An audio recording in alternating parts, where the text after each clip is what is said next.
हमारे ऊपर प्रभु की कृपा है ये हम कैसे पहचाने? तो ये 8 लक्षण प्रकट होने लगते हैं जिस पर हरिजू की प्रियाजू की कृपा है।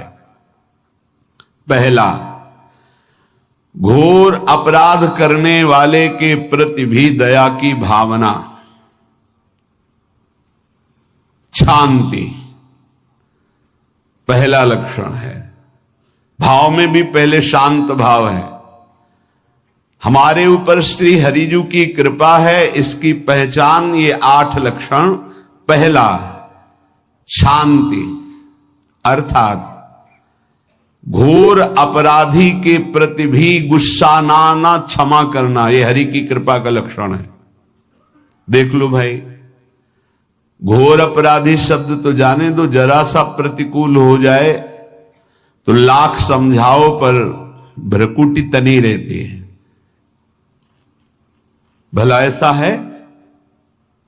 अपराधी पर भी क्षमा का भाव होना, ये हरि कृपा पात्र में ही होगा, अन्य में नहीं। तो अगर अपने हृदय में ऐसा लगे कि ऐसा नहीं है तो हरिजू से प्रार्थना करनी चाहिए कि कृपा करो, मेरे में सामर्थ्य आवे। दूसरा, अनुसूया, वो किसी भी के प्रति कभी भी कोई दोष दर्शन ही नहीं करेगा। दोष कथन, दोष श्रवण की तो बात जाने दो। अनुसूया, दूसरों के गुणों में दोष ढूंढना ये नहीं होता, हरि कृपा पात्र में ये नहीं होता। ये सब भजन के नाश करने वाले।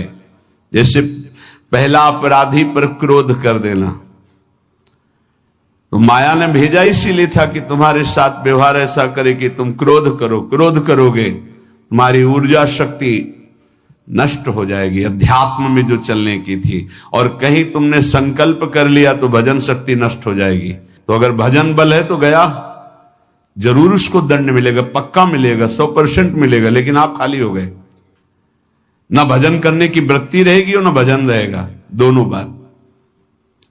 अनुसूया, किसी के सद्गुणों में दोष देखना, गुणों में दोष ढूंढना, ये हरि कृपा पात्र में नहीं होता।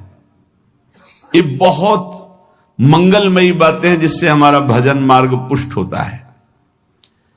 तीसरा, वो बाहर से और भीतर से पवित्र रहता है, हरि कृपा पात्र। शौचाचार का ज्ञान होना चाहिए, वस्त्र आपके पवित्र होने चाहिए, ये बाहरी जल रज आदि के द्वारा बाहरी पवित्रता। और निष्कपटता, निश्चलता, सत्य भाव, ये अंदर की पवित्रता है। अगर कपट है, छल है, असत्य है तो हृदय मलिन रहता है। भीतर और बाहर से पवित्र रहना तीसरी जो कृपा का लक्षण है। अर्थात वो सदैव भगवत चिंतन परायण, शौचाचार का पालन करने वाला, बाहर और भीतर से हरि कृपा पात्र पवित्र रहता है। चौथा, ऐसे कार्यों का अनुष्ठान न करे जिनमें हमारा भजन छूटता है, जिनमें सत्य छूटता है, जिनमें भगवत भाव छूटता है। जैसे आपके ऊपर कृपा हुई, आप भगवत मार्ग में चल रहे हैं, अब आप ऐसे संसारिक कार्यों का अनुष्ठान कर रहे हैं जिनमें आपकी चित्तवृत्ति बिल्कुल भगवत विमुख हो रही, तो जीवन का लाभ क्या होगा? लाभ तो है भगवत स्मरण सहित। जैसे कल एक ने प्रश्न किया कि मैं खाता तो नहीं हूं लेकिन मांस की दुकान में मांस बेचता हूं, होटल आदमी, क्या उचित है? ये उचित कैसे हो सकता है? तुम और भी तो व्यापार कर सकते हो। जरूरी है धर्म का पालन करने की इच्छा करते हो, धर्माचरण करते हो, ऐसा नहीं। तो विरत बहुकर्मा, उन कर्मों से हमें विरत रहना है जो हमारे धर्म के विरुद्ध है, जो भजन के विरुद्ध है। हरि कृपा पात्र ऐसे कर्मों का अनुष्ठान कर ही नहीं सकता। अपने भजन का फल देखना भगवत कृपा पात्र के, सबको प्रदान कर देना। हिम्मत है?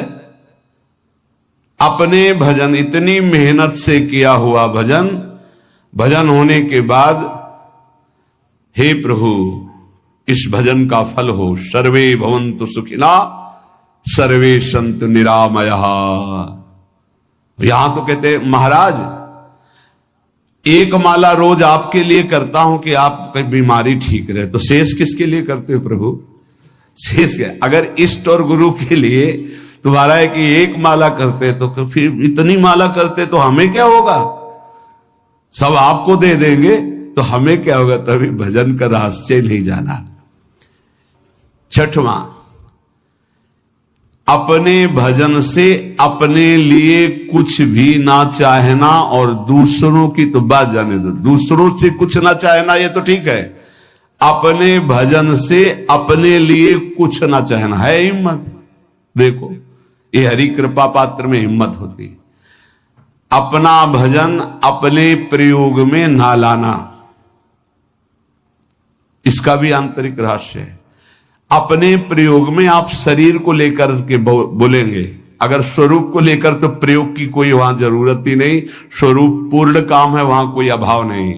जब आप कोई भाव अपने लिए करेंगे तो देह भाव होगा, देह भाव से किसी विषय की मांग होगी। विषय पूर्ति भजन का फल नहीं होता, भजन का फल होता विषय निवृत्ति। बहुत जोर की बात है, कैसे समझ में आए? अपने भजन का भी फल अपने लिए नहीं, दूसरों से कुछ चाह रखना तो बात ही जाने दो, भजन से भी कोई अन्य सुख की चाह नहीं हुई। क्या चाहिए? भजन ही बनता रहे, भजन का फल भजन बनता रहे, खूब निरंतर जप करते रहे। सातवां, किसी भी मान सम्मान कीर्ति पद प्रतिष्ठा के मिलने पर हृदय का असंतुष्ट हो जाना, यह हरि कृपा पात्र का लक्षण होता है। प्रणाम नमस्कार जय हो तो हृदय में असंतुष्ट हो जाना चाहिए। कोई किंचन मात्र अभिमान न उदय हो जाए। प्रभु बचाओ, ये माया की चकाचौंध से बचा लो नाथ। कौन सा अपराध बन गया कि आपकी जय की जगह यहां हमको ऐसा सुनना पड़े। मान प्रतिष्ठा कीर्ति जिसके लिए बड़े बड़े लालायित रहते, हरि कृपा पात्र को विष की तरह चुभती है। और आठवां, किसी भी प्राणी समुदाय से संबंध ना रखते हुए सब पर दया की भावना, सब पर कृपा की भावना, सब पर करुणा मैत्री, पर किसी से ममता नहीं। ये सूत्र बहुत व्यवहार में प्रयोग करने योग्य है। सबसे करुणा और मैत्री, पर किसी से ममता नहीं।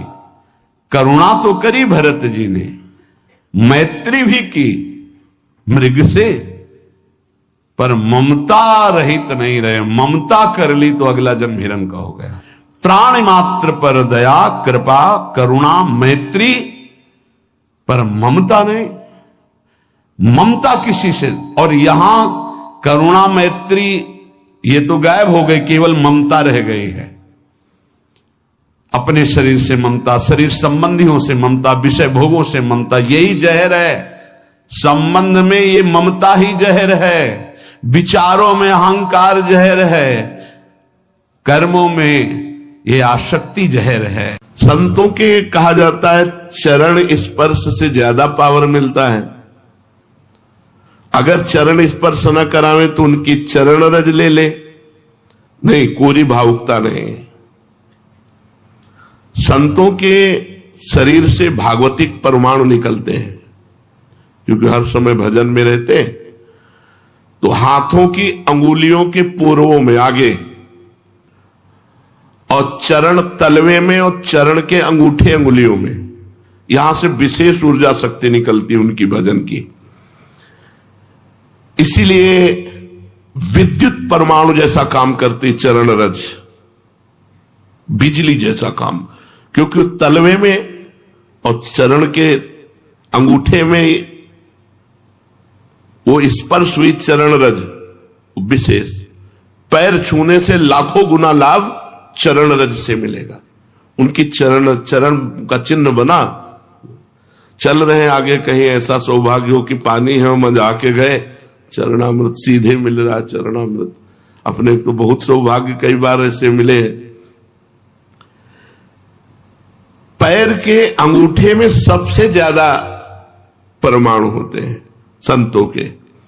अतः जहां जहां संतों के चरण स्पर्श होते हैं वहां वहां की रज पूरे शरीर के विद्युत को उस रज में, उनके शरीर में जो ऊर्जा शक्ति भजन की वो उस रज में, इसलिए उस रज का।